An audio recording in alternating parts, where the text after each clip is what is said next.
வணக்கம். திரைப்பட தயாரிப்பாளர் சங்கத்துக்கும் தமிழ் திரைப்பட தயாரிப்பாளர் சங்கத்துக்கும் பெப்சிக்கும் நடக்கிற முரண்பாடு ஒரு அர்த்தமில்லாத ஒரு பிரச்சனையா எங்களுக்கு தோணுது. இப்போ ஏன்னா போன மாசம் ஒரு பிரச்சனையை சொன்னாங்க, என்ன காரணம்னு. 15 நாளுக்கு முன்னாடி ஒரு பிரச்சனையை சொன்னாங்க, என்ன காரணம்னு. போன வாரம் ஒரு பிரச்சனையை சொன்னாங்க, என்ன காரணம்னு.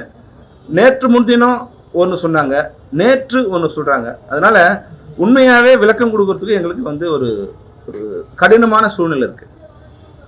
ஆனாலும் என்ன நிலைப்பாடுங்கிறத நான் அவங்களுக்கும் உங்களுக்கும் உங்க மூலமா எல்லாருக்கும் தெரிவிக்க விரும்புறோம். பெப்சி எந்த ஷூட்டிங்கும் நிறுத்த விரும்பல.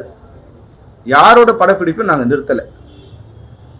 யாரெல்லாம் எங்களோட ஒர்க் பண்ண விருப்பப்படுறாங்களோ அவங்களோட ஒர்க் பண்ணுவோம் அப்படின்னு நாங்கள் தெளிவாக சொல்லிட்டோம். ஒர்க் பண்ணாதவங்களை போய் நான் எங்களோட ஒர்க் பண்ணணும்னு சொல்லவும் இல்லை, ஒர்க் பண்ணுறவங்கள நாங்கள் ஸ்டாப் பண்ணவும் இல்லை. இதுதான் இப்போ எங்களோட நிலைமை. இப்போ அவங்களுடைய கூற்றுப்படியே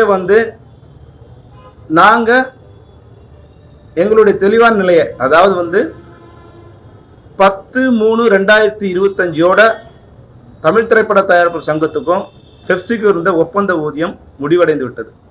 அந்த ஊதியம் ஒப்பந்தம் முடிஞ்சிடுச்சு. அதை ரெனியூவல் பண்ணணுங்கிறதுக்காக 3 மாதம் முன்னாடி இருந்தே சார் மறுபடியும் லேட் ஆகிடும், முடிஞ்ச பிறகு ஆரம்பித்தா லேட் ஆகிடும் அப்படின்னு நாங்கள் போன நவம்பர் டிசம்பர்ல இருந்து நாங்கள் சொன்னோம், சார் இது மாதிரி இருக்குது, சம்பள பேச்சுவார்த்தை ஆரம்பிக்கணும், முடியுதுன்னு சொன்னோம். அவங்க அதை பற்றி எந்த இதுவும் எடுக்கல. வேற சொல்லியிருக்கவங்களுக்கு தனுஷ் பிரச்சனை மறுபடியும் அதே சொன்னால் தேஞ்ச ரெக்கார்டு மாதிரியே இருக்கும். தனுஷ் பிரச்சனையிலிருந்து அந்த நடப்பு தயாரிப்பாளர் சங்கம், இது மாதிரி பல்வேறு பிரச்சனைகள்ல அவங்க என்ன பண்ணாங்க, அவங்க தான் முதல்ல ஒரு அறிவிப்பு கொடுத்தாங்க. எல்லாமே என்ன ஆத்தன்டிகேஷனோ நான் உங்களுக்கு சொல்றேன்.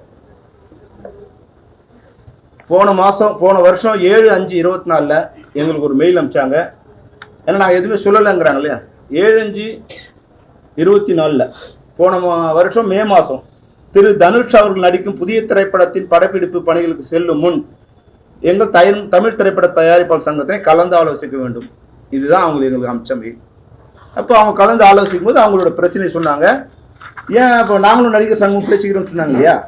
இந்த கடிதம் அமைச்சு எங்களுக்கு அவங்க சொன்னதால தான் நாங்கள் அவங்ககிட்ட போயிட்டு என்ன பண்ணணும் அப்படிங்கிறத அவங்களோட கலந்து ஆலோசிச்சு அவங்க சொன்னதை ஃபாலோ பண்ணோம். நான் எங்களோட கருத்தை அப்போ சொல்லிட்டோம், சார் நடிகர் சங்க உறுப்பினர் மேலே எடுக்கும்போது அந்த நடிகர் சங்கத்திலையும் ஜாயின் ஆக்ஷன் கமிட்டியில் போட்டுக்கிட்டு எல்லாரும் உட்காந்து முடிவெடுத்தா நல்லா இருக்கும் அப்படின்னு எங்களுடைய தரப்பு கருத்தை சொல்லிட்டோம். அவங்க அதை எடுக்கல. இல்லை நம்ம 2 பேர் சேர்ந்து முடிவு பண்ணிக்கலாம் அப்படின்னு அவங்க சொல்லிட்டாங்க. அதுக்கப்புறமா மறுபடியும் இன்னொரு மெயில் அனுப்புறாங்க.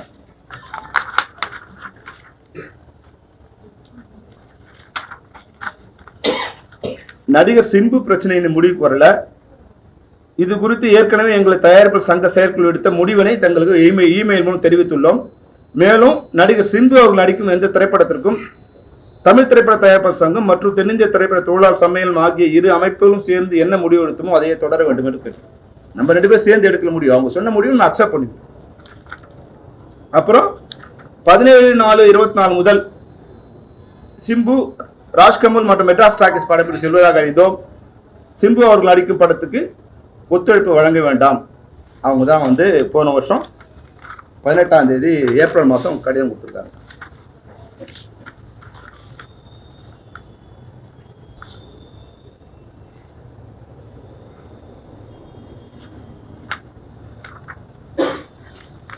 இது மறுபடியும் போன வருஷம்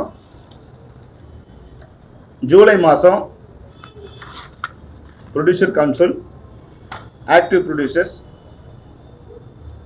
எக்ஸிபிட்டர், டிஸ்ட்ரிபியூட்டர் இவங்களாம் 28ஆம் தேதி ஜூலை மாதம் கிரீன் பார்க்கில் ஒரு கலந்து ஆலோசனை பண்ணி ஒரு முடிவு அறிவித்தாங்க. அதில் பல்வேறு விதமான முடிவுகள் அவங்க சொன்னாங்க. ஓடிடி எப்போ கொடுக்கணும், தியேட்டர் எப்போ ரிலீஸ் பண்ணணும், டியூப்ல என்ன பிரச்சனை, இதையெல்லாம் எப்படி கலர் பண்ணுறது அப்படிங்கிறது ஒரு முடிவுக்கு வரும்போது அப்போ ஒரு வரைமுறை பண்ணி படங்கள் பட்ஜெட்லாம் இப்போ ரொம்ப அதிகமாகிடுது, பட்ஜெட் பிளான் இல்லாமல் போகுது, அப்போ ஒரு பிளானோட ப்ராப்பர் அக்ரிமெண்ட்ஸோட ஷூட்டிங் போகிறது, இதையெல்லாம் நம்ம ஆகஸ்ட் 15 உட்காந்து பேசுறது. அப்போ புது படங்கள்லாம் ஆரம்பிக்க வேண்டாம், செப்டம்பர் 30க்குள்ள இந்த பிரச்சனைலாம் முடிச்சிடலாம். செப்டம்பர் 30 முடியலைன்னா 1ஆம் தேதியிலிருந்து எல்லா படங்களையும் நிறுத்தலாம் அப்படின்னு வந்து அவங்க அனௌன்ஸ் பண்ணாங்க. இதுதான் இவங்க 4 பேரும் சேர்ந்து எடுத்த முடிவு. இதுல தயாரிப்பாளர் சங்கம் அவங்களோட லெட்டர் பேட்ல ஒரு விஷயத்தை ஆட் பண்ணி அவங்க அனௌன்ஸ் பண்றாங்க. அனௌன்ஸ் பண்ணும்போது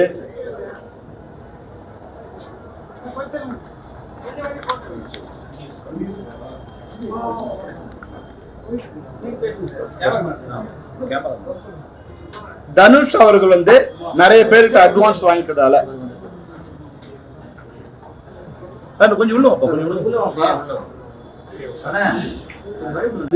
ஜூலை மாசம் கடிதம் அனுப்புறாங்க. இது மாதிரி நாங்க எல்லாம் சேர்ந்து ஒரு முடிவு எடுத்தோம்.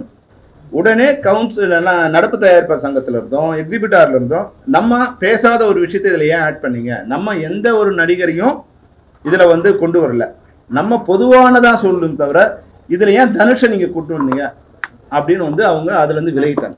தயாரிப்பாளர் சங்கம் 4 பேர் சேர்ந்து எடுத்த முடிவு லெட்டர்ல அவங்க எழுதி கொடுத்த விஷயத்துல தனுஷ் அவர் வந்து அட்வான்ஸ் வாங்கியிருக்காரு, அவருக்கு வந்து ஒத்துழைப்பு கொடுக்கக்கூடாதுன்னு அவங்க தான் முதல்ல இந்த பிரச்சனையை ஆரம்பிக்கிறாங்க. இது நாங்க இல்லை, அவங்களோட லெட்டர்ல 29 ஜூலைல அவங்க ஆரம்பிக்கிறாங்க.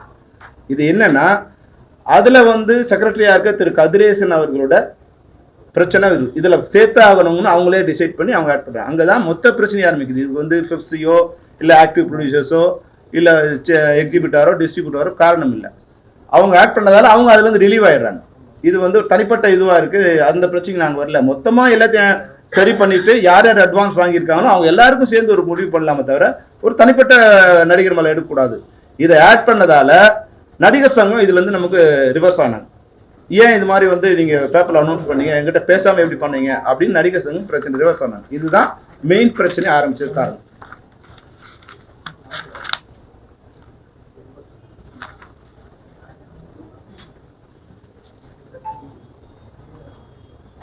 அப்புறம் இந்த பிரச்சனை வந்த பிறகு ஆகஸ்ட் 2ஆம் தேதி அவங்க எங்களை கூப்பிட்டு பேசுறாங்க. இது போல வந்து நாங்களாம் ஒரு முடிவு எடுத்திருக்கோம். அப்போ நடிகர் சங்கம் வராங்க, நடிகர் சங்கம் கேட்குறாங்க, எங்களை கேட்காம எப்படி நீங்க அது முடிவு எடுத்தீங்க, நாங்கள் இதில் ஒரு பார்ட்டி இல்லையா, எங்கிட்ட கலந்து ஆலோசிக்கணும் இல்லையா. அப்போ நாங்கள் அவங்களும் இது பண்ணுறோம், ஓகே சார் எங்களுக்கு கூட சொல்லலை, இருந்தாலும் ஒரு நல்ல விஷயம் தானே, எல்லாத்தையும் சரி பண்ணி உண்மையாகவே ஒரு பட்ஜெட்லாம் சரி பண்ணி ஒரு ஷெட்யூல் சரி பண்ணி ஆர்டிஸ்டோட ப்ராப்பர் டாக்குமெண்ட் வாங்கி ப்ராப்பர் டேட் வாங்கி டெக்னீஷியன் டேட் வாங்கி கதையை ரெடி பண்ணி போனோமா 30% 40% செலவினம் குறையும். இப்போ இதில் யாருக்கும் எந்த நஷ்டமும், யார் சம்பளத்தையும் குறைக்க வேண்டாம், ஒழுங்காக எல்லாரும் வந்து ப்ராப்பராக வந்து ஷெட்யூல் பண்ணாவே 30% குறையும். அப்போ யாருக்கும் நஷ்டம் இல்லாமல் படத்தை ரிலீஸ் பண்ண வசதியாக இருக்கும். அதனால் இது ஒரு நல்ல விஷயம் தான் சார், இது பெருசு பண்ண வேண்டாம். நாங்கள் நடிகர் சங்கத்தையும் அவங்க எல்லாருமே காம்ப்ரமைஸ் பண்ணி அன்றைக்கி அந்த பேச்சுவார்த்தையை தொடங்கும். அப்போ தான் வந்து ஆகஸ்ட் 16 புதுப்படம் ஆரம்பிக்கக்கூடாது, அங்கே செப்டம்பர் 30 வரைக்கும் இதை முடிச்சிடணும், இல்லைனா 1ஆம் தேதியிலிருந்து அவங்க இது பண்ணிக்கலாம். அப்போ தனுஷ் படத்துக்கு போகக்கூடாதுன்னு அப்போ பிரச்சனையை ஆகஸ்ட் மாதம் 16ஆம் தேதிக்கு அப்புறம் புது படம் ஆரம்பிக்கக்கூடாது, தனுஷ் படம் இது ஆரம்பிக்கக்கூடாது சொல்லி அப்போ தான் நிறுத்துறாங்க. அப்போ நாங்கள் என்ன பண்ணோம், 16ஆம் தேதிக்கு முன்னே அந்த படம் எங்கெங்கெல்லாம் ஷூட்டிங் நடந்தது, எத்தனை நாள் ஷூட்டிங் நடந்தது, அதனால் இது பழைய படம் இல்லை, இது புதிய படம் இல்லை, இது ஏற்கனவே நடந்த படம், அவங்க வந்து அனௌன்ஸ் பண்ணாமல் ஷூட்டிங் பண்ணாங்க அப்படிங்கிறத அவங்களுக்கு எக்ஸ்பிளைன் பண்ணும். இது எங்கிட்ட இருந்த ரெக்கார்ட்ஸ், எங்கள் மெம்பர்ஸ் பேட்டா வாங்கின ஸ்லிப்பு, ஷூட்டிங் நடந்த இடம், இதையெல்லாம் கொண்டு கொடுத்தணும். இல்லை இதெல்லாம் அவங்களே மேனேஜ் பண்ணிட்டாங்க, நடத்தக்கூடாது. அப்போது அந்த படம் நடக்கக்கூடாதுங்கிறது தான் அவங்க வந்து குறியாக இருக்காங்க தவிர எந்த சட்டத்திட்டத்துக்கும் இல்லாமல் பண்ணும்போது எங்களுக்கு வந்து ஒரு சின்ன வருத்தம் வந்து, சார் இது என்ன சார்னா, இல்லை சார் கதிரேசன் மேட்ரு இருக்குது, அது முடிச்சுக்கலாம். அதுக்கு முன்னாடி அவங்க டேட்டு கேட்டாங்களா அதெல்லாம் எங்களுக்கு தெரியாது. எங்களை கூட்டு உட்காரும்போது ஷூட்டிங் ஆன் டேட்டில் எல்லாம் வந்து எங்களுடைய வண்டி எல்லாம் தென்னையிலேருந்து தேனி வரைக்கும் ஏறக்குறைய வந்து அந்த 500 கிலோமீட்டர் தூரத்தில் வந்து ஒரு 50 வண்டி நிற்குது அங்கங்கே ரோட்டில், செங்கல்பட்டில், விழுப்புரத்தில், திண்டிவனத்தில், மதுரையில், இதுலேருந்து அந்த வண்டி அங்கங்கே நிற்குது. இப்போ ப்ரொடியூசர் கவுன்சில் மீறி போகிறதா இல்லை வந்து ரிட்டர்ன் ஆகுறதா அந்த கன்ஃபியூஷனே இருக்கும்போது நாங்கள் அந்த பேச்சுவார்த்தை அதை பற்றி நான் ஏற்கனவே நிறைய தடவை சொல்லிட்டேன், அது மறுபடியும் நாங்கள் ரிப்பீட் பண்ண விரும்பல. ஒரு கன்ஃபர்மேஷன் வந்து ஒரு 1 மந்த்துக்குள்ளே முடிச்சிக்கலாம், அதுக்குள்ளே நம்ம ஷூட்டிங் நடக்கட்டும்னு எல்லாரும் கன்வின்ஸ் பண்ணி அவங்கள அனுப்பிச்சிட்டோம். அப்புறம் நடிகர் சங்கம் சொன்னாங்க, அவங்களுக்கு கொஞ்சம் அமௌண்ட் வந்தாங்க, இப்போ நாங்கள் பேசுகிறோம், கொஞ்சம் சரி வந்து அது சரியாக வரல, அப்போ நாங்கள் வந்து அதுலேருந்து ரிலீவ் ஆகிட்டோம், இனிமேல் உங்களோட இது பார்த்துங்க. ஆனால் கவுன்சிலேருந்து இன்றைக்கி அவங்க அன்றைக்கி மறுநாள் கொடுக்கும்போது நாங்கள் பணமே கேட்கல, டேட்டு தான் கேட்டணும். அதை நீங்கள் வேணும்னா அதில் சம்பந்தம் அன்றைக்கி செல்வமணி மட்டும் இல்லை, பெப்சி மட்டும் இல்லை, நடிகர் சங்கமும் இருந்தாங்க, ஆக்டிவ் ப்ரொடியூசர்ஸ் இருந்தாங்க, ப்ரொடியூசர் கவுன்சிலும் இருந்தாங்க. ஏறக்குறைய வந்து ஒரு 100 பேர் அன்றைக்கி அந்த மீட்டிங்கில் கலந்துக்கிட்டாங்க. நீங்கள் யாரை வேணாலும் கேட்கலாம், நடிகர் சங்க தலைவர்லேருந்து இல்லை ஆக்டிவ் ப்ரொடியூசர்லேருந்து இல்லை ப்ரொடியூசர் கவுன்சிலே கலந்துக்கிட்டோம் நீங்கள் கேட்கலாம். இதுதான் அன்றைக்கி பேசப்பட்ட விஷயம். நாங்கள் ஒரு 10 நாளுக்குள்ளே இது நெகோஷியேட் பண்ணி இவ்வளோ தான் மேக்ஸிமம் எங்களால் பண்ண முடியும்னு சொல்லி, அதுக்கு மேலேன்னா எங்களால் பண்ண முடியாது சொல்லி ரிலீவ் ஆகிட்டோம். நீங்கள் ஒரு உறுதி கொடுத்தீங்களே, நாங்கள் பண்ணலைன்னா இவ்வளோ எங்களால் பண்ண முடியும்னு சொல்லிட்டு நாங்கள் ரிலீவ் ஆகிட்டோம். அதுதான் அன்றைக்கி நடந்தது.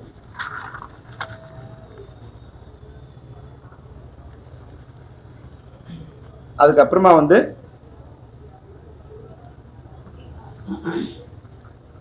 மறுபடியும் இப்போ வந்து செப்டம்பர் முடிஞ்சிச்சு, அக்டோபரில் ஷூட்டிங் ஆரம்பிக்கணும்.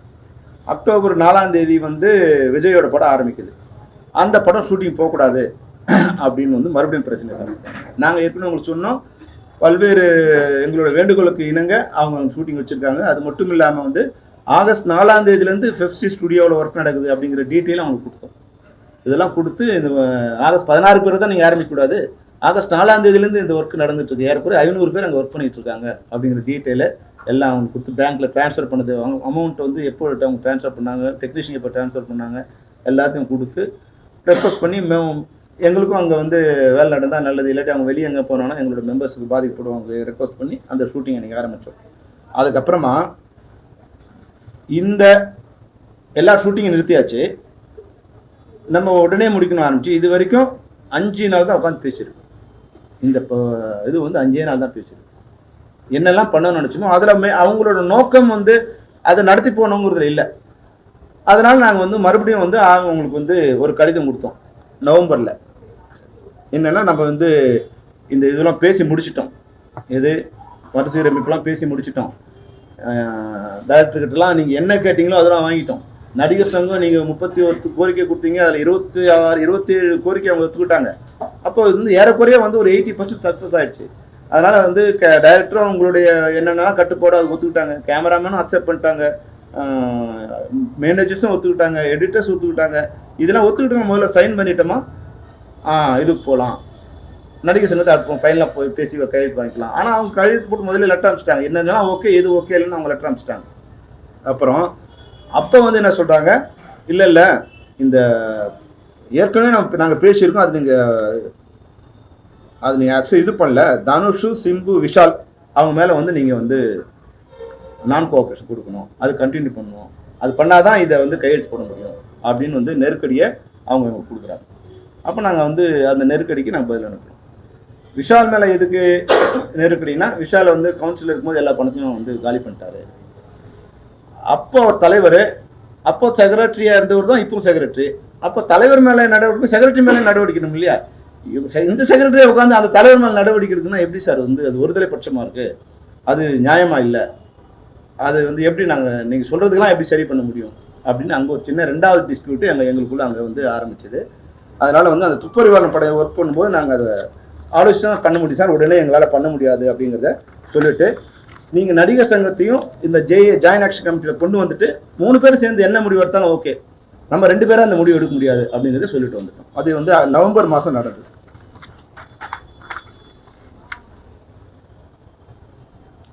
இப்போ இது சொல்லி முடித்த உடனே அவங்க வந்து டிசம்பர் மாதம் ஒரு ஈசி போடுறாங்க.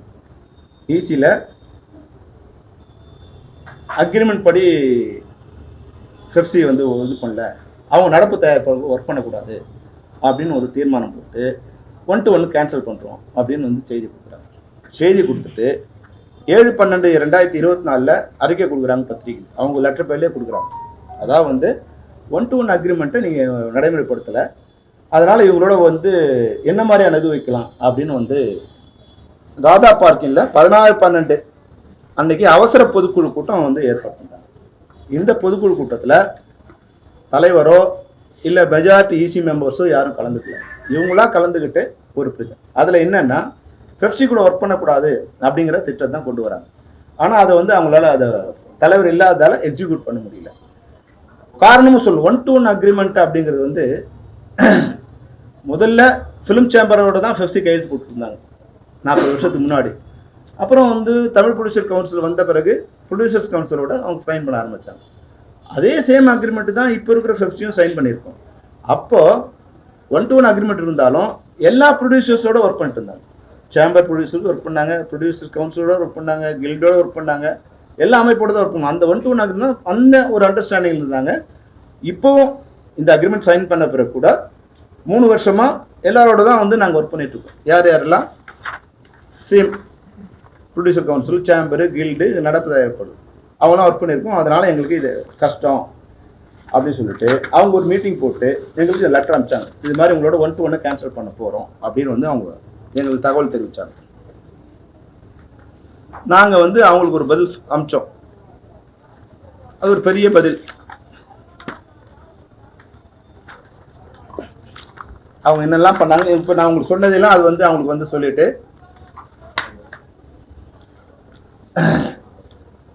தமிழ் திரைப்படத்துறை பாதுகாக்க தமிழ் திரைப்பட தயாரிப்பாளர் சங்கத்திற்கு அனைத்து சமயங்களிலும் தோளோடு தோல் நின்ற தென்னிந்திய திரைப்பட தொழிலாளர்கள் மீது குற்றம் சமத்துவது மனவேதனை ஏற்படுத்துகிறது. ஏன்னா அதில் ரொம்ப எங்களை பற்றியான தரக்குறைவான விமர்சனம் முதல் கீழே இருக்கிற அவங்க பேசுறது வரைக்கும் அவங்க வந்து அதை பேச அலோவ் பண்ணி அதை வந்து அது ரெக்கார்ட் கிரியேட் பண்ணாங்க. அதனால பெப்சியோட 1-to-1 இல்லை 1-to-1 இல்லைன்னு சொல்லி எங்களை ரொம்ப அவமானப்படுத்திட்டே வரீங்க.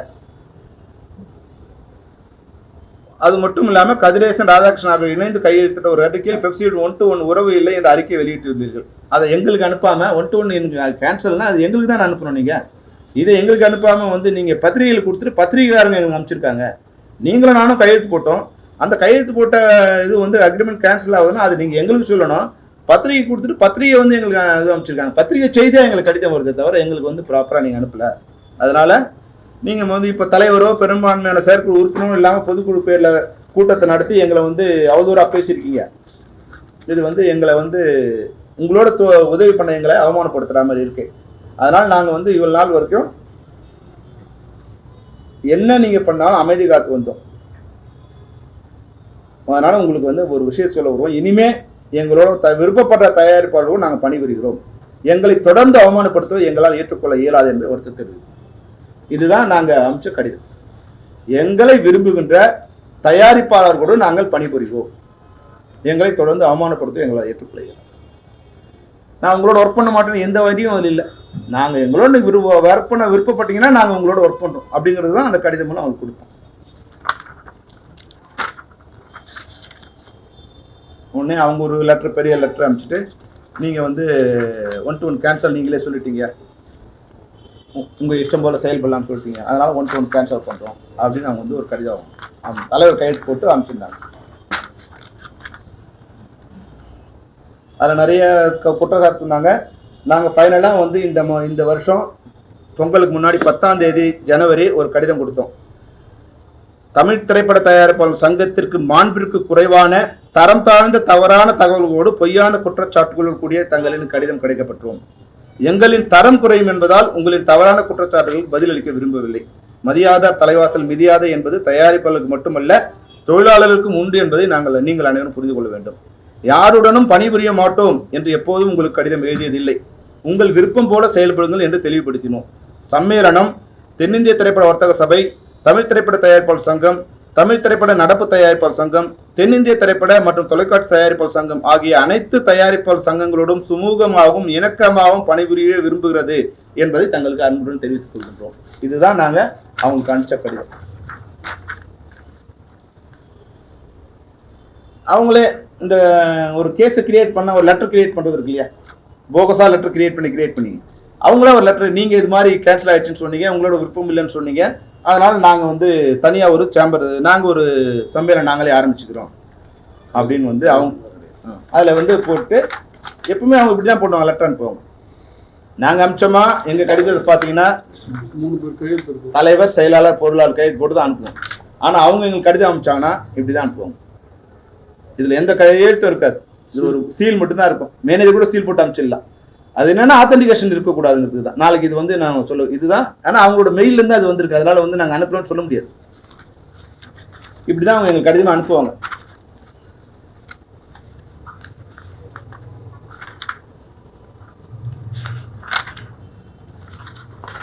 அப்ப புதுசா என்னன்னா இப்ப வந்து நாங்க வேற ஒரு இதுல சைன் பண்ணோம், அக்ரிமெண்ட் சைன் பண்ணணும். மார்ச் மாதம் 30ஆம் தேதி 10ஆம் தேதி அக்ரிமெண்ட் முடியுது. மறுபடியும் அக்ரிமெண்ட் போடணும்னு அவங்க வந்து பல முறை சொன்னோம். அப்புறம் 27ஆம் தேதி பிப்ரவரி மாதம் அவங்களுக்கு ஒரு கடிதம் அனுப்பிச்சோம். இது போல் வந்து ஆல்ரெடி முடிஞ்சிடுச்சு, நம்ம ஏற்கனவே மறுசீரமைப்பு விதிகள்லாம் வந்து பேசி ஃபைனலைஸ் பண்ணிட்டோம். இதில் வந்து தொழிலாளருக்கு மட்டும் இல்லை, தயாரிப்பாளர்களுக்கும் இதில் நன்மை இருக்குது. அதனால் இதை வந்து நீங்கள் நம்ம அனைத்து சேர்ந்து கையெழுத்து போடணும். இப்போ நீங்கள் விரும்புகிற மாதிரி உங்கள் தலைமையிலேயே கையெழுத்து போடலாம், இல்லை நீங்களும் ஆக்டிவ் ப்ரொடியூஸ் ஜாயின் பண்ணி போடலாம், இல்லை தனித்தனியாக போட்டுக்கலாம். உங்கள் விருப்பம், எப்படி நீங்கள் சொல்றீங்களோ அப்படி பண்ணலாம். அப்படிங்கிறதுக்கு நாங்கள் வந்து பிப்ரவரி 27ஆம் தேதி அவங்க கடிதம் அமைச்சிருக்கோம். கடைசி வரியை மட்டும் நான் உங்களுக்கு படிச்சிடுறேன்.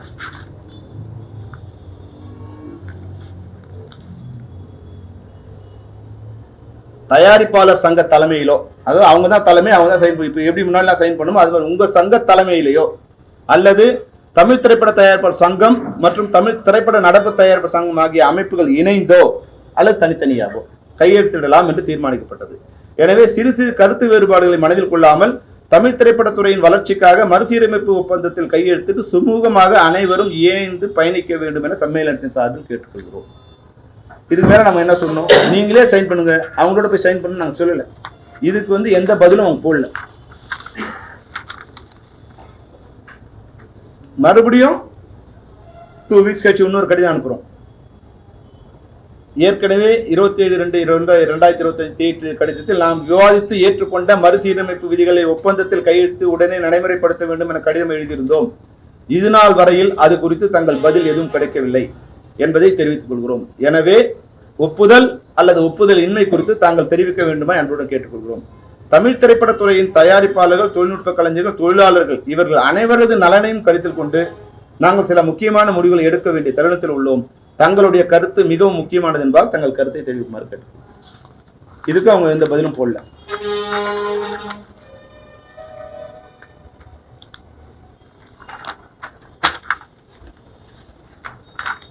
மறுபடியும் எங்களுடைய கருத்து, எங்களுடைய விதில் இதெல்லாம் ஏன் நடக்குது எப்படிலாம் போய் கடைசியா வந்து அவங்களுக்கு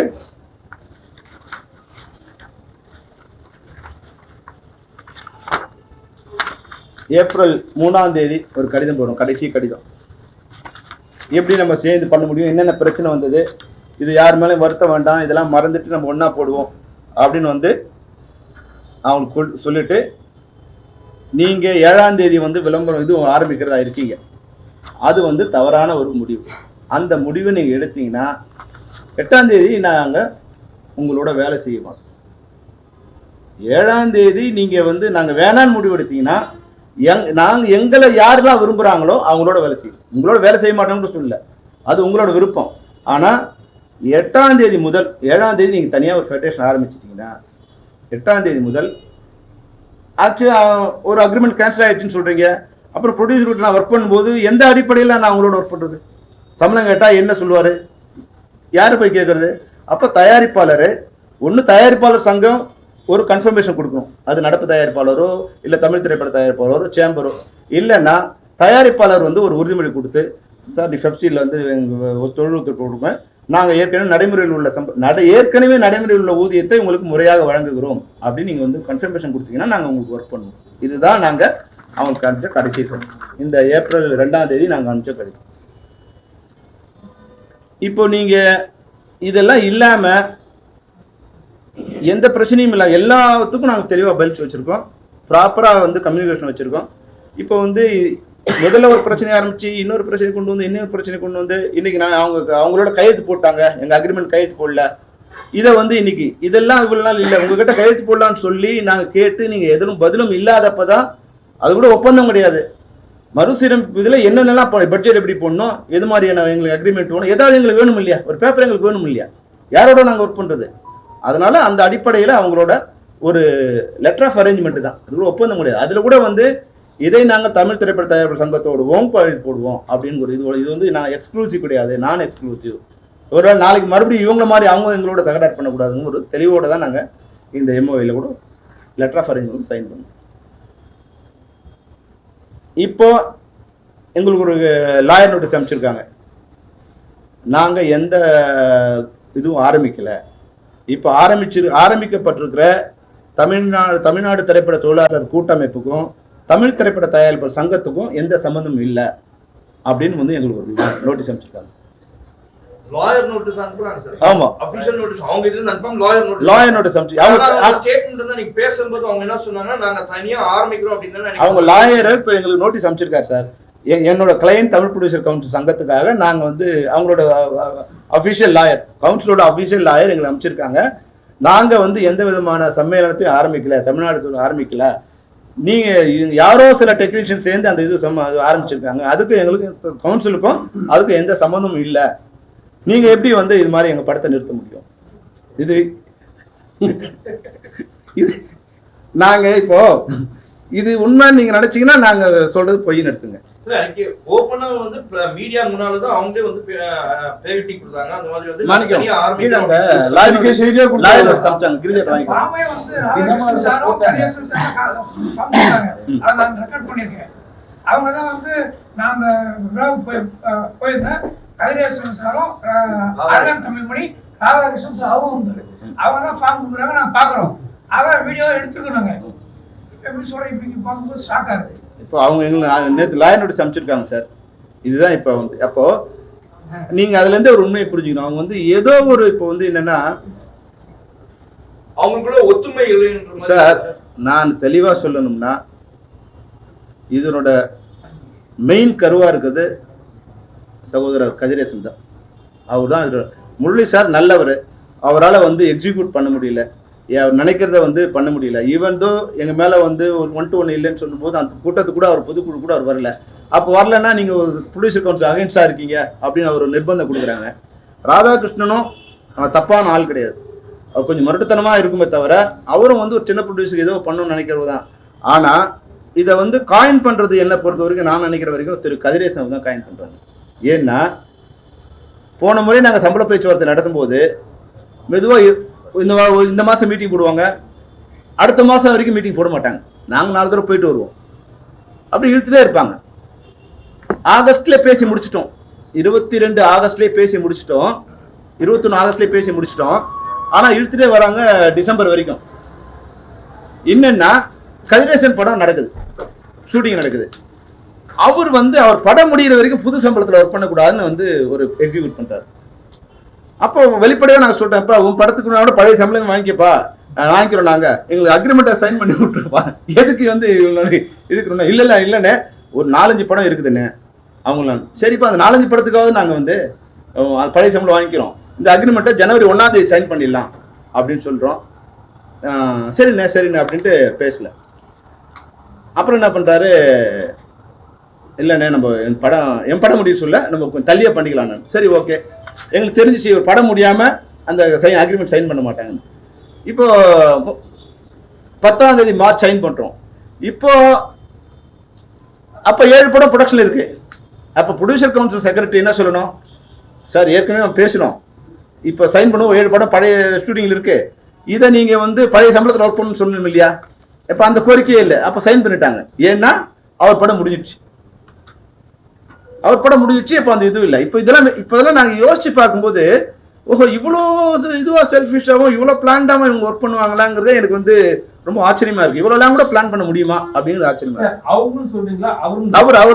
அவர் வந்து அது அவங்கிற மாதிரி கொண்டு வந்துட்டார். இப்போ அவங்களுக்கே தெரியாது. இப்போ நாங்கள் வந்து அனலைஸ் பண்ணும்போது தான் ஏன் இப்போ கூட ஏன் தெரியுதுன்னா, இப்போ வந்து இந்த தமிழ்நாடு தொழிலாளர் சம்மேளனம் ஆரம்பிக்கிறோன்னு அவர் சொன்னது வந்து போன அக்டோபரில் அனௌன்ஸ் பண்ணாங்க. ஆனால் இது வரைக்கும் நடக்கவே இல்லை. இப்போ கரெக்டாக இப்போ வந்து பிடிச்சிருக்காங்க. எப்படின்னா போன மாதம் அவர் ஷூட்டிங் முடிஞ்சிச்சு. இப்போ ஒருவேளை அவர் ஷூட்டிங் முடியாமல் இருந்துட்டு இருந்தால் அவருக்கு ஒரு பிரச்சனை வந்திருக்கும். இன்னைக்கு அனௌன்ஸ் பண்ணும்போது அவரோட பேரை போடல, அதில் கமலக்கண்ணன் ஒருத்தர் போட்டு விட்டாரு. அவர் பாவம் ரொம்ப நல்ல மனுஷன், உண்மையாகவும் நல்ல மனுஷன் தான் அவர். அவரை பொருளாளர் போட்டுட்டு அவர் படம் இப்போ கொடைக்கானல் ஷூட்டிங் நடந்துட்டு இருக்கு. இப்போ நாங்கள் அவர் கேட்குறோம், சார் நீங்கள் எங்களுக்கு எதிராக இருக்கிற இதில் வந்து இருக்கிறீங்க, இப்போ எப்படி சார் நாங்கள் உங்களோட ஒர்க் பண்ணுறது? ஐயோ தெரியாது சார், எனக்கு சொன்னாங்க, நான் பண்ணிட்டேன், தயவுசெய்து ஒர்க் பண்ணுங்க. ஸோ நீங்கள் தான் நீங்களே பொருளாளர், நீங்கள் ஒரு அமைப்பை ஆரம்பிச்சிட்டீங்க, அவங்களே வச்சு ஒர்க் பண்ணுங்க. இப்போ நாங்கள் வந்து உங்களுக்கு படம் பண்ண வேணான்னு சொல்லல, இப்போ எங்களுக்கு நீங்கள் வேணான்னு சொல்கிறீங்க, வேணான்னு இப்போ விளம்பரம் கொடுக்குறீங்க, ஆனால் வேணும்னு இது பண்ணுறீங்க, என்ன எப்படி அது முரண்பாடாக நாங்கள் பண்ண முடியும்? அப்போ நாங்கள் ஒரு தெளிவாக சொல்லிட்டோம், தயாரிப்பாளர் எங்களுக்கு வேணுங்க. ஏன்னா எங்ககிட்ட எந்த விதமான அக்ரிமெண்ட்டும் இல்லை, தயாரிப்பாளர் சங்கத்தோடும் இல்லை, ஆக்டிவ் ப்ரொடியூசரும் இல்லை. எங்களுக்கு யாரெல்லாம் வேணுமோ எங்ககிட்ட வந்து லெட்டர் கொடுங்க, நாங்கள் ஒர்க் பண்ணுறோம். இப்போ அது வரைக்கும் அப்போ அந்த மாதிரி இப்போ ப்ரெசண்டா நடக்கிற படம் வந்து சார் 47 படம் ஷூட்டிங் நடக்குது சார். அதுல வந்து ஆக்டிவ் ப்ரொடியூசர் கவுன்சில்ல இருந்து மொத்தம் 31 படம் அவங்க தரப்பில் நடக்குது. அதுக்கு உண்டான கடிதங்களை அவங்க வந்து எனக்கு கொடுத்துட்டாங்க. 47 அவங்க கொடுத்துட்டாங்க. இதுல வந்து இப்ப லைகா ப்ரொடக்ஷன், சன் பிக்சர்ஸ் 2 படம் நடக்குது. ஜெயிலர், கூலி இவங்க நடக்குது. இவங்க வந்து 2த்துலயும் மெம்பரா இருக்காங்க. அப்போ 2 பேருக்கும் பொதுவா அவங்க தனியா லெட்டர் கொடுத்துட்டாங்க. எந்த இதுவும் இல்லாம அவங்க தனியா லெட்டர் கொடுத்துட்டாங்க. அது ஆமா, லைகா ப்ரொடக்ஷன்ஸும் சன் பிக்சர்ஸும் டைரக்டா அவங்க எந்த அமைப்புன்னு இல்லாம கொடுத்துட்டாங்க. நாங்க ப்ரொடியூசர் கவுன்சிலா இதுவா இல்லாம நாங்க படம் நடக்குது, நீங்க எங்களுக்கு வந்து ஒத்துழைப்பு கொடுங்க, நாங்க சம்பளத்தை கொடுக்குறோம் அப்படின்னு கொடுத்துட்டாங்க.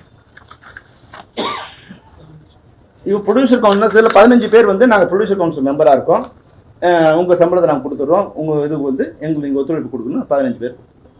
இப்போ எல்லா ஷூட்டிங், எந்த ஷூட்டிங் நடக்கல, எல்லா ஷூட்டிங் நடக்குது. எங்களுக்கு வேணும்னு நீங்க சொன்னீங்கன்னா நாங்கள் உங்களுக்கு ஒர்க் பண்றோம், வேணும்னா நீங்க ஒர்க் பண்ணீங்க, அதுதான் விருப்பம். தவிர இப்போ வந்து எங்களுக்கு லாயர் நோட்டீஸ்ல எங்களுக்கு வந்து நீங்க படத்தை நிறுத்திட்டீங்க, அது இதெல்லாம் ஏதோ லீகல் ஏதோ பொய்யோ அந்த பொய்யும் கொடுத்துருக்காங்க.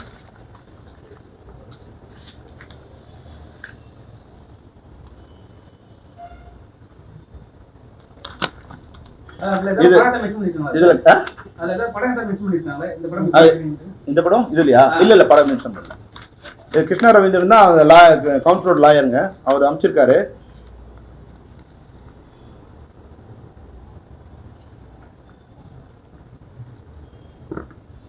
Our clients state that Tamil Nadu திரைப்பட தொழிலாளர் சம்மேளனம் is an independent union started by some technicians who have grounds against your body, and the same is being administered by member of different cinecraft, and the same has nothing to do with our client.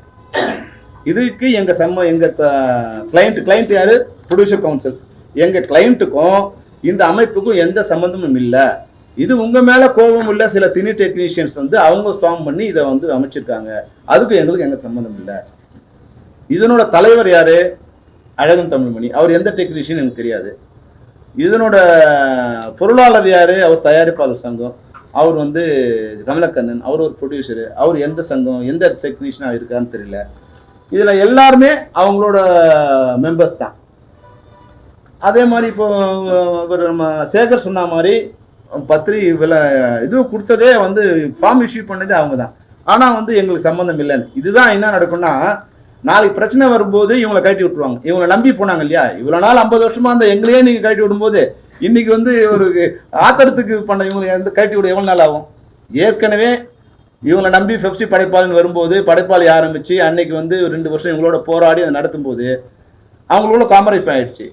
அன்னைக்கு தயாரிப்பாளர் சங்கம் நாங்கள் பெப்சியோட work பண்ணுவோம்னு announce பண்ணாங்க. அப்போ உங்களை நம்பி 3000 பேர் இங்கே நிற்கிறான 2 வருஷமா, இவங்க நிலைமை என்ன ஆகுது? அன்னைக்கு டைரக்டர்ஸ் நாங்கள் அவங்களோட கூட இருந்ததால அவங்கள பாதுகாத்து ஒரு சங்கத்திலையும் கொண்டு வந்து அவங்கள வந்து சேர்த்து விட்டு அவங்க வாழ்க்கையை நாங்கள் பாதுகாத்தோம். இல்லைன்னா அவங்க 3000 பேர் ரோட்ல வந்திருப்பாங்க. நாங்கள் இல்லைன்னா, தமிழ்நாடு திரைப்பட இயக்குநர் சங்கம் இல்லைன்னா தயாரிப்பாளர் சங்கத்தை நம்பி ஆரம்பிச்ச அந்த படைப்பாளி அன்னைக்கு ரோட்டுக்கு வந்திருக்கும். அது மாதிரிதான் இன்னைக்கு ஒரு ஆத்திரத்துல ஏதோ ஒரு இதுல வந்து இந்த பிரச்சனை இப்படி கொண்டு வந்துட்டாங்கன்னா நாளைக்கு வந்து அவங்க ரோட்ல நிற்பாங்க. ஏற்கனவே 25 வருஷம் முன்னாடி எங்களை ரோட்ல நிறுத்தினாங்க. இன்னைக்கு இவங்க யாரை வேணாலும் பயன்படுத்திக்கிறாங்க நிலையில இருந்தாங்கன்னா இது சரியானது இல்லை. தொழில் தர்மத்துக்கும் சரியில்லை, தர்மத்துக்கும் சரியில்லை. இப்போ பாருங்க, கொஞ்சம் அங்கங்க வந்து ஒரு ரப்சர் ஸ்டார்ட் ஆகுது. இப்போ முன்னாடி வரும்போது பார்த்தீங்கன்னா இப்போ இல்லை. இப்போ எங்களுக்கு என்ன பிரச்சனை, இப்போ வந்து கொஞ்சம் இது மாதிரி நடக்கும்போது இவங்க அங்கே போவாங்க, அவங்க அடிப்பாங்க. இதை விரும்புகிறாங்களா? என்ன பிரச்சனை? நாங்கள் அரசாங்கத்துக்கு கூட வந்து கடிதம் கொடுத்துருக்கோம், சிஎம்க்கும் கடிதம் கொடுத்துருக்கோம், டெப்டி சிஎம் கொடுத்துருக்கோம், சாமிநாதன் சாருக்கும் ஐஎன்பி மினிஸ்டர் கொடுத்துருக்கோம், தொழில் மினிஸ்டர் கணேசனுக்கும் கொடுத்துருக்கோம். இது போல் வந்து இந்த ஒரு லா அண்ட் ஆர்டர் பிரச்சனையோ இல்லை வந்து அமைதி இல்லாத சூழ்நிலை ஏற்படக்கூடிய வாய்ப்பு இருக்குது. தயவுசெய்து சீக்கிரத்தை எங்கள் சைட் தப்பு இருந்தால் நாங்கள் இப்போவும் சொல்கிறோம், எங்கள் சைட் தப்பு இருந்தால் நாங்கள் சரி பண்ணிக்க தயாராக இருக்கோம். எங்களுக்கு எந்த யுகமும் இல்லை. எங்களை நம்பி 25,000 தொழிலாளர்கள் இருக்காங்க. அவங்களோட வாழ்க்கை தான் எங்களுக்கு முக்கியம். தவிர நாங்கள் வந்து இதில் ஏதாவது தவறாக இருந்தால் எங்களை திருத்திக்க நாங்கள் தயாராக இருக்கும். என்ன தவறுன்னு சொன்னால், ஏன்னா ஒரு கட்டமும் ஒரு தவறை நீங்கள் சுட்டி காமிச்சிட்டே வரீங்க. அதனால் எதுதான் தவறுன்னா அந்த தவறை சரி பண்ண நாங்கள் தயாராக இருக்கோம். இப்போ என்ன பிரச்சனை, இப்போ வந்து எங்களாலுமே யோசிச்சு பாருங்க, இந்த 47 படங்கள்ல இப்போ 31 படங்கள் வேணுமா 15 படங்கள் வேணுமானுங்கிற முடிவு எடுக்க வேண்டிய கட்டாயத்தில் இப்போ நாங்கள் வந்து எங்களை நிறுத்துறாங்க. அப்போ நாங்கள் சொல்கிறோம், இது மாதிரி எங்களுக்கு இந்த கட்டாயத்துக்கு உங்களோட பிரச்சனை நீங்கள் தீர்த்துங்க, எங்களையே அந்த நிர்பந்தம் கொண்டு வரீங்க, நீங்களே பிடிச்சிங்க. இப்போ நீங்களா அவங்களாங்கிற இது வந்து எங்களால் சரி பண்ண முடியாது. அதை நீங்களே அப்போ அவங்களுக்கு சப்போர்ட் பண்ணாதீங்க. இதனோட ஆரிஜின் வந்து அங்கே தான். அதை சரி பண்ணாதான் சரி பண்ண முடியும். இது எங்களால் அவங்க சண்டை போட்ட அண்ணன் தம்பிங்களை நாங்கள் போய் சேர்க்க முடியாது. மண்ணு சொல்லலாம், நாங்கள் அண்ணன் தம்பிங்க அண்ணங்களும் சேர்ந்துக்கலாம்னு சொல்லலாம். இன்னைக்கு எப்படி சொன்னாங்களோ, என் தனுஷ் படத்துக்கு நடிகர் சங்கம் தயாரிப்பாளர் சங்கம் தானே இது, நீங்கள் யார் உள்ளே வந்ததுக்குன்னு. நாங்கள் எப்படி உள்ளே வந்தோம்? நீங்கள் தானே கடிதம் கூப்பிட்டு எங்களை உள்ள கூப்பிட்றீங்க. அன்னைக்கு உங்களுக்கு தேவைப்படும் போது கூப்பிடுவீங்க, தேவைப்படாமல் கழட்டி விட்டுட்டு இன்னைக்கு நாங்கள் நடிகர் சங்கத்துட்டு போவீங்கன்னு சொல்லுவீங்க. அது உங்கள் விருப்பம் சார். அந்த தனுஷ் படம் வந்து ஒத்துழைப்பு கொடுக்கலாம்னு சொன்னாங்க, அது எந்த படத்துக்கு சார்? வெந்து தணிந்தது காடு முதல் சார். ரெண்டாவது வந்து இப்போ வந்து மணி சார் படம் பண்றாங்க இல்லைங்களா, தக் லைஃப். அது அந்த வந்து வாய்மொழியா சொல்லிட்டாங்க. இட்லி கடைக்கு நிறுத்திட்டோம், வாய்மொழியா கொடுத்துட்டாங்க. இப்போ மெட்ராஸ் டாக்கீஸ் படம் வந்து தக் லைஃப்ல அந்த படத்துக்கு போகக்கூடாதுன்னு இப்போ எவ்வளோ பேரோட தான் நாங்கள் வந்து இது பண்ணோம். அவங்களே இப்போ மெட்ராஸ் டாக்கீஸ் அவங்களோட மெம்பர்னா வந்து இதுவாகிடும். தினசரி ஊதியத்தை தினசரி கொடுக்கணும். ஒன்று போட்டிருக்காங்க, தொழிலாளரோட வேர்வை நிலத்துல விழுந்து காயத்துக்கு முன்னாடி வந்து எங்க சம்பளத்தை நாங்கள் கொடுத்துருவோம், நீங்க கூட்டமைப்பு சேருங்கன்னு. அவன் ரத்தம் சுண்டி போய் சாகர அளவுக்கு பணம் வராது கொஞ்சம் பேர் இருக்காங்க. எல்லாரையும் நான் சொல்லல, கொஞ்சம் பேர் இருக்காங்க. அந்த போட்டவர் இருக்கார், அந்த தலைவரா இருக்கார் இல்லையா, 3 வருஷம் ஆச்சு அவங்களுக்கு பணம் கொடுக்க வேண்டி. இவர் எப்படி அவரை நம்பி வரவங்களுக்கு கொடுக்க போறாங்கன்னு தெரியாது. வாசகங்கள் வாட்ஸ்அப்ல போறது நல்லா இருக்கும், ஆனா செயல்முறையில வந்து செயல்படுத்தணும் இல்லையா. அவன் வந்து இப்போ நாங்க போராடி எங்க மேல என்ன உங்களுக்கு கோவம் வரும், சம்பளம் கேட்டோம் கொடுக்கலன்னு. உங்களே நம்பி வரவங்க என்ன பண்ணுவீங்க நீங்க? உங்களுக்கு தொழிலாளர்கள் தேவையில்லை, உங்களுக்கு கொத்தடிமைகள் வேணும். சம்பளம் வாங்காம வேலை செய்யற தொழிலாளர்கள் வேணும். இதுதான் உங்களுடைய சார். இப்ப 40 படத்துக்கு மேல நீங்க பண்ண போறீங்க, பண்ணிட்டு இருக்கீங்க. இப்ப வந்து அதிகமான சம்பளம் கேட்கறதுனால நிப்பாட்டினாங்க. இப்ப நீங்க என்ன அதிகமான சம்பளம் கேட்கல சார்? அதிகமான சம்பளமே இல்லை சார். அவங்க என்ன கையெழுத்து போட்டாங்களோ அந்த சம்பளம் தான் சார் கேட்கிறோம். அவங்க 2022 மார்ச் 11ஆம் தேதி கையெழுத்து போட்டு என்ன சம்பளம் ஃபிக்ஸ் பண்ணாங்களோ அந்த சம்பளத்தை தான் இப்போ வாங்கிட்டு இருக்கோம். இது அதிக சம்பளம் வாங்கல, அது கூட்டியும் வாங்கல, குறைச்சும் வாங்கல. உடனே கொடுங்கன்னு கேட்குறோம். சார் இன்னைக்கு வேலை செஞ்சோமா இன்னைக்கு கூலி கொடுத்துருங்க. நீங்க வந்து சில பேர் 3 நாள் ஆகுது, சில பேர் 30 நாள் ஆகுது, சில பேர் 3 மாசம் ஆகுது. அது எங்களுக்கு ரொம்ப சிரமமா இருக்கு. அதுதான் மெயின் பிரச்சனையா வரும். Sir, Tamil film producers council வந்து இப்போ வந்து வக்கீல் நோட்டீஸ் கொடுத்தாங்க. இப்போ உங்க சைடுல இருந்து உங்க அட்வொகேட் யாரும் வந்து பதில் நோட்டீஸ் கொடுக்குறீங்க. நேத்து தான் வந்து என்ன கொடுக்க போறீங்க? இதுல வந்து உண்மையா கொடுக்க போறோம். லெட்டரே சொல்றேன் சார். பணிபுரி ஊழியர்களுக்கு தற்போது வழங்கப்படும் ஊதியமே வழங்கப்படும் என்று உறுதியளிக்கிறேன்னு சொல்லி லெட்டர்லயே போட்டு அவங்க கொடுக்கும் போதே ப்ரொடியூசர் நாங்க அதிகமா கேட்டா நாளைக்கு நினைச்சுக்க கூடாதுன்னு தற்போது என்ன சம்பளம் கொடுக்குறாங்களோ அது நடைமுறையில் தற்போது ஒப்பந்தத்தில் உள்ள ஊதியம் வழங்க ஏற்றுக்கொள்கிறோம். அவ்வளவுதான் கொடுக்குறது. இப்ப நாங்க வந்து இப்ப உங்களுக்கு சொன்னதான் இப்ப அதுல சொல்ல போறோம். அப்படி நீங்க ஆரம்பிக்கலாம், ரொம்ப சந்தோஷம். ஒரு அனௌன்ஸ் பண்ணிடுங்க எங்களுக்கு சம்மந்தம் இல்லைன்னு. அப்ப எங்களோட அப்ப என்ன பிரச்சனை? ஏன் போய் நீங்க உங்களுக்கு பிரஸ் மீட் கொடுத்தோம் யார் சார்? அப்போ நான் என்னதான் சொல்றது? நான் என்ன சொன்னேன்னு கேட்பார்ல அவரு பாஷால உண்மையை சொன்னாரு. சப்போர்ட் இருக்கா சார்? இவ்வளவு பிரச்சனை போயிட்டு இருக்கு, எந்த முன்னணி ஹீரோவாரு என்னப்பா பிரச்சனை பண்றீங்க, என்ன ஆச்சு, யாரு? அதுதான் இப்ப தமிழ் சினிமாவோட சம்பந்தப்பட்டவங்க வருத்தப்படக்கூடாது. ஒரு குடும்பத்துல பிரச்சனை நடக்கும்போது என்னப்பா பிரச்சனை அப்படின்னு கேட்டா நல்லா இருக்கும். அடிச்சுட்டு சாப்பிட்டான்னு விட்டுட்டாங்கன்னா இது என்ன மாதிரி குடும்பம், இவங்களுக்காக இவெல்லாம் நம்ம ரத்தம் செஞ்சு வேலை செஞ்சோன்னு போவோம். அன்னைக்கு புரட்சித்தலைவர் எம்ஜிஆர் இருக்க வரைக்கும் சினிமாவில் என்ன நடந்தாலும் முதல்ல அவங்க செட்டில் பண்ணுவாங்க. இது ஒரு இது இருந்தது. அதுக்கப்புறமா வந்து விஜயகாந்த் சார் வந்த பிறகு என்ன பிரச்சனையாக இருந்தாலும் அது யாராக இருந்தாலும் அவருக்கு அதில் சம்மந்தம் இருக்கோ இல்லையோ அதை கூப்பிட்டு சரி பண்ணி கொஞ்சம் சரி பண்ணார். அதுக்கப்புறமா வந்து இவர் வந்த பிறகு கூட யார் சரத்குமார் சார் வந்த பிறகு கூட அது கொஞ்சம் இருந்தது.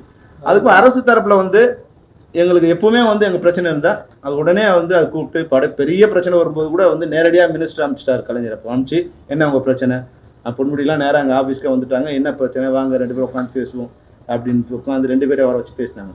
இது வேணா இப்போ அது பிரச்சனையா ஒன்றும் வரல, ஏதோ சின்னதாக அவங்க இருக்காங்க. இந்த முறை வந்து அரசு கிட்ட அந்த மாதிரியான இல்லை, அது இப்போ அன்னைக்கு வரும்போது வந்து இல்லை உங்களுக்கு ஏதாவது கான்ட்ரவர்ஷியல் வேணும்னு கேட்கக்கூடாது. இல்லை என்னன்னா சார், அன்னைக்கு வந்து இருந்த பெப்சி வேற சார். அன்னைக்கு அடிச்சு உடச்சிருவாங்க. இன்னைக்கு நாங்கள் வந்து அமைதிப்படுத்தி வச்சிருக்கோம்.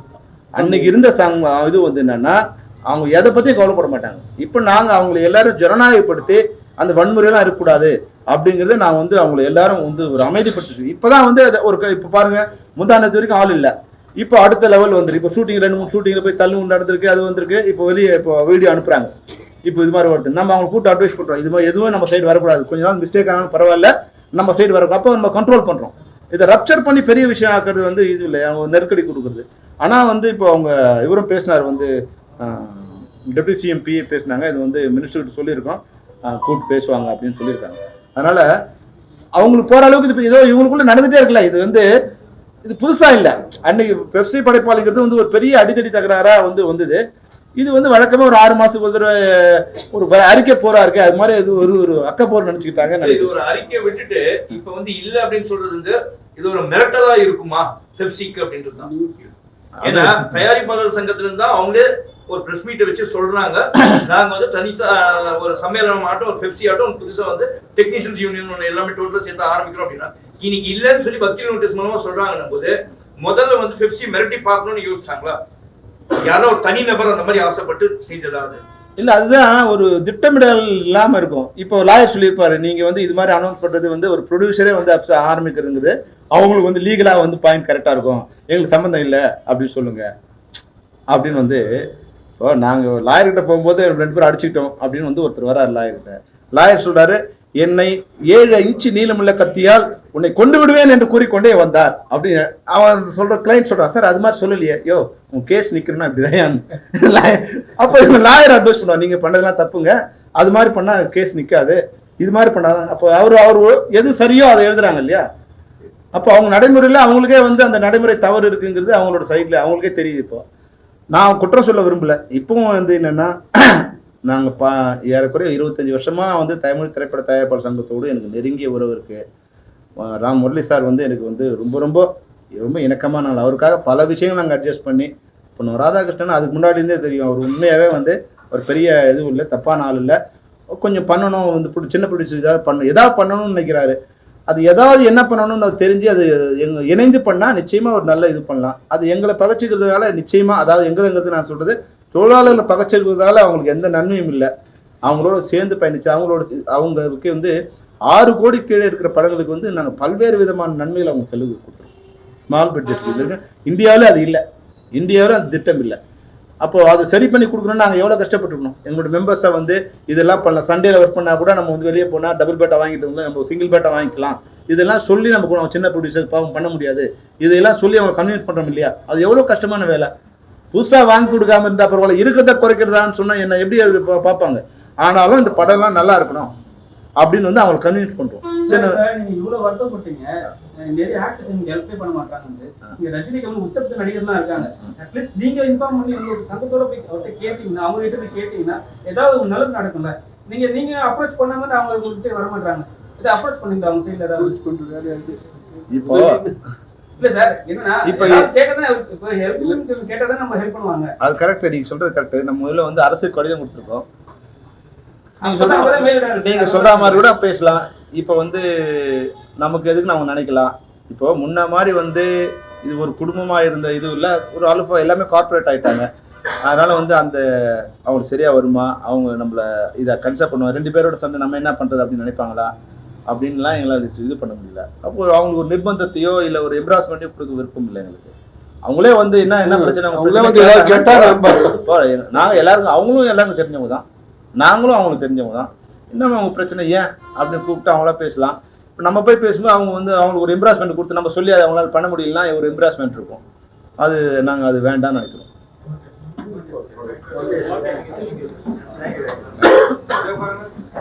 திரைப்பட தொழிலாளர் சம்மேளனம் பெப்சி எந்த தயாரிப்பாளருக்கும் வேலை செய்ய மாட்டேன் என்று அறிவிக்கவில்லை. ஏற்கனவே உள்ள நடைமுறையில் ஒப்பந்தம் முடிந்துவிட்டபடியால் தயாரிப்பாளர் சங்கத்தை ஒப்பந்தத்தை ரினிவல் செய்ய வேண்டும், புதுப்பிக்க வேண்டும் என்று நாங்கள் கேட்டபோது அவருக்கு எந்த பதிலும் இல்லாததால் இப்போது எங்களுக்கு எந்த விதமான ஹோல்டும் இல்லாத ஒரு காலகட்டத்தில் அவர்களும் தொழிலாளர் கூட்டமைப்பு என்று தொடங்குவோம் என்று அறிவித்த பிறகு நாங்கள் எங்களோடு விருப்பப்படுகின்ற தயாரிப்பாளர்களுக்கு ஏற்கனவே நடைமுறையில் உள்ள ஒப்பந்தத்தை வழங்குகிறோம், எங்களுக்கு தொழில் ஒத்துழைப்பு கொடுங்கள் என்று எந்தெந்த தயாரிப்பாளர் எங்களுக்கு கடிதம் வழங்கினார்களோ அவர்கள் அனைவருக்கும் நாங்கள் வேலை செய்கிறோம். ஏறக்குறைய 47 திரைப்படங்கள் இப்போ நடந்து கொண்டிருக்கிறது. 47 திரைப்பட தயாரிப்பாளர்களுக்கும் எங்களுக்கு கடிதம் வழங்கியிருக்கிறார்கள். ஒரு சங்கங்கிறது எப்படி இருக்கணும்னா தங்களோட உறுப்பினரை பாதுகாக்கதான் இருக்கும். இப்போ 47 உறுப்பினர்களுக்கும் நாங்கள் எங்களோட ஒர்க் பண்ணணும்னு வந்து ஒரு விருப்பம் இருக்கு. ஆனால் நீங்கள் நிர்வாகத்தில் இருந்தவங்க அவங்களுக்கு வந்து ஒரு எம்ப்ராஸ்மெண்ட்டை கொடுக்குறீங்க. அது வந்து தனிப்பட்ட முறையில் கடிதம் கொடுக்க வேண்டிய சுச்சுவேஷன் அவங்க தான் சொல்லணும். நீங்கள் தப்புப்பா நாங்கள் உங்களோட ஒர்க் பண்ண மாட்டோம் அவங்க சொல்லலாம் இல்லையா? அவங்க ஒர்க் பண்ண தயாராக இருந்தாலும் நீங்க வந்து அவங்களுக்கு நீங்க தான் அவங்கள வந்து மிரட்டி வச்சிருக்கீங்க தவிர நாங்க அவங்கள வந்து மிரட்டல. நீங்க ஒர்க் பண்ணக்கூடாதுன்னு யார் சொல்ல போறீங்க? நீங்க தயாரிப்பாளர் சங்கம் தான் சொல்ல போறீங்க. நாங்க ஒர்க் பண்ணக்கூடாது யாருக்கும் சொல்லல. நாங்க எல்லாரோட ஒர்க் பண்ண தயாரா இருக்கோம். யாரெல்லாம் வந்து எங்களுக்கு வந்து அந்த ஒரு உறுதிமொழி கொடுக்குறீங்களோ, நாளைக்கு நாங்க போய் யார்கிட்ட சம்பளம் கேட்கும்போது அந்த அக்ரிமெண்ட்லாம் எதுவும் இல்லை அப்படின்னு சொல்லிட்டா நாங்க வந்து யாரையும் போய் நிக்க முடியாது. முன்னாடியாவது பிரச்சனைன்னா ஒரு தயாரிப்பாளர் சங்கத்துக்கு போய் நிக்கலாம், அதுல வந்து நடப்பு தயாரிப்பு சங்கத்தை நிக்கலாம். இப்போ எந்த விதமான அக்ரிமெண்ட்டும் இல்லாம நீங்க யாரோ நான் யாரோன்னு சொன்ன பிறகு நாங்க யார்கிட்ட ஒர்க் பண்றோமோ அவங்க எங்களுக்கு வந்து ஒரு கடிதம் கொடுக்கணும், உங்களுக்கு நடைமுறையில் உள்ள ஊதியத்தை வழங்குகின்றோம், எங்களுக்கு தொழில் ஒத்துழைப்பு கொடுங்கள் என்று. இப்போ தற்போது 47 திரைப்படங்கள் தமிழ்நாட்டில் நடந்து கொண்டிருக்கின்றன, தென்னிந்தியாவில் நடந்து கொண்டிருக்கின்றது. அனைத்து திரைப்பட தயாரிப்பாளர்களும் எங்களுக்கு கடிதம் கொடுத்துட்டு இருக்கார்கள். அனைவருக்கும் நாங்கள் வேலை செய்து கொண்டிருக்கிறோம். யாருடைய படத்தையும் நாங்கள் நிறுத்தவில்லை என்பதை தெரிவித்துக் கொள்கின்றோம். நன்றி.